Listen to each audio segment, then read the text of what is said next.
नमस्कार दोस्तों, मैं भोपाल सिंह राजपुरोहित गोविंदला एक बार पुनः आपके लिए एक नया वीडियो लेकर के आया हूं, जो भारतीय संविधान के संवैधानिक इतिहास से संबंधित है।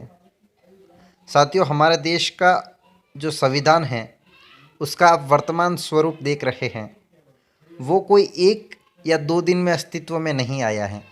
दोस्तों, हमारे देश का संविधान एक लंबी प्रक्रिया से गुजरते हुए अपने वर्तमान स्वरूप को प्राप्त हुआ है। तो ये कौन कौन सी लंबी प्रक्रिया से गुजरते हुए अपने वर्तमान स्वरूप को प्राप्त हुआ, इसके बारे में हम आज अध्ययन करेंगे, जिसे भारतीय संविधान का संवैधानिक इतिहास कहा जाता है। साथियों, ये मोस्ट इम्पोर्टेंट है। हर बार कंपटीशन के एग्ज़ाम में इस भारतीय संविधान के संवैधानिक इतिहास से संबंधित 2-3 प्रश्न पूछे जाते हैं। तो शुरू से अंत तक हमारा ये वीडियो आप ज़रूर देखें।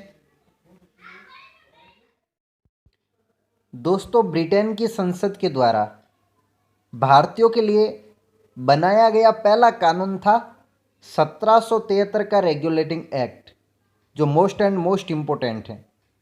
साथियों, इस रेगुलेटिंग एक्ट के क्या प्रावधान थे, 1773 के रेगुलेटिंग एक्ट की क्या विशेषता थी, उसके बारे में हम बातचीत कर रहे हैं। दोस्तों, मैंने आपको पहले ही बताया कि ब्रिटेन की संसद के द्वारा भारतीयों के लिए बनाया गया पहला कानून था 1773 का रेगुलेटिंग एक्ट। कई बार ये पूछा जाता है कि ब्रिटेन की संसद द्वारा भारतीयों के लिए बनाया गया पहला कानून कौन सा था, तो वहाँ पर दोस्तों 1773 का जो रेगुलेटिंग एक्ट है, ये वाला ऑप्शन सही है। क्योंकि 1773 के रेगुलेटिंग एक्ट का जो दूसरा प्रावधान था वो ये था कि इसके द्वारा बंगाल में गवर्नर जनरल नामक नया पद स्थापित किया गया और बंगाल का पहला गवर्नर जनरल वॉरेन हेस्टिंग्स बना। तो कई बार ये एग्ज़ाम में पूछा भी गया है कि बंगाल के पहले गवर्नर जनरल कौन बने और किस एक्ट के तहत बंगाल में गवर्नर जनरल नामक नया पद स्थापित किया गया। तो ये है 1773 का रेगुलेटिंग एक्ट, जिसके द्वारा बंगाल में गवर्नर जनरल नामक नया पद स्थापित किया गया और बंगाल के पहले गवर्नर जनरल वॉरेन हेस्टिंग्स बने। साथियों, 1773 का जो रेगुलेटिंग एक्ट था उसका तीसरा प्रावधान है, इसके द्वारा बॉम्बे और मद्रास में गवर्नरों के नए पद स्थापित किए गए। मैंने पहले ही आपको बताया, इसके दूसरे प्रावधान के अंतर्गत बंगाल में गवर्नर जनरल नामक नया पद स्थापित किया गया। अब इसके तीसरे प्रावधान में बॉम्बे और मद्रास में गवर्नर के पद स्थापित किए गए, न कि गवर्नर जनरल। और बॉम्बे और मद्रास में जो गवर्नर के पद स्थापित किए गए, इन्हें जो बंगाल का गवर्नर जनरल का पद स्थापित किया गया था, इनके अधीन रखा गया। तो ये आपका क्लियर होना चाहिए कि 1773 के रेगुलेटिंग एक्ट के तहत बंगाल में गवर्नर जनरल नामक नया पद स्थापित किया गया और इस गवर्नर जनरल के अधीन बॉम्बे और मद्रास में 2 गवर्नरों के नए पद स्थापित किए गए। 1773 के रेगुलेटिंग एक्ट का जो चौथा प्रावधान था, उसके तहत कलकत्ता में सर्वोच्च न्यायालय की स्थापना का प्रावधान था। 1773 का जो रेगुलेटिंग एक्ट था, उसके तहत सर्वोच्च न्यायालय की स्थापना का प्रावधान इसमें था और सन 1774 में कलकत्ता में सर्वोच्च न्यायालय की स्थापना की गई।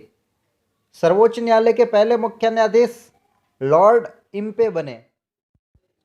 साथियों, कई बार कंपटीशन के एग्ज़ाम में ये प्रश्न पूछा जाता है कि कलकत्ता में सर्वोच्च न्यायालय की स्थापना की गई 1773 में, 1774 में, 1775 में या 1777 में। तो यहाँ पर जो सही उत्तर है वो है 1774 में, क्योंकि 1774 में कलकत्ता में सर्वोच्च न्यायालय की स्थापना की गई और जो 1773 है उस रेगुलेटिंग एक्ट में ये प्रावधान था। 1773 के रेगुलेटिंग एक्ट में तो ये प्रावधान था और स्थापना कब हुई? 1774 में। तो प्रावधान कब था, यदि ये पूछा जाए तो 1773 का उत्तर सही रहेगा। और स्थापना कब की गई, यदि ये पूछा जाए तो 1774 वाला उत्तर आपका सही रहेगा, ये विशेष ध्यान देने योग्य है। ताकि तो साथियों, ये था 1773 का रेगुलेटिंग एक्ट। 1773 का रेगुलेटिंग एक्ट और इसके चारों प्रावधान मैं समझता हूँ आपको बहुत ही अच्छे से समझ में आया होगा।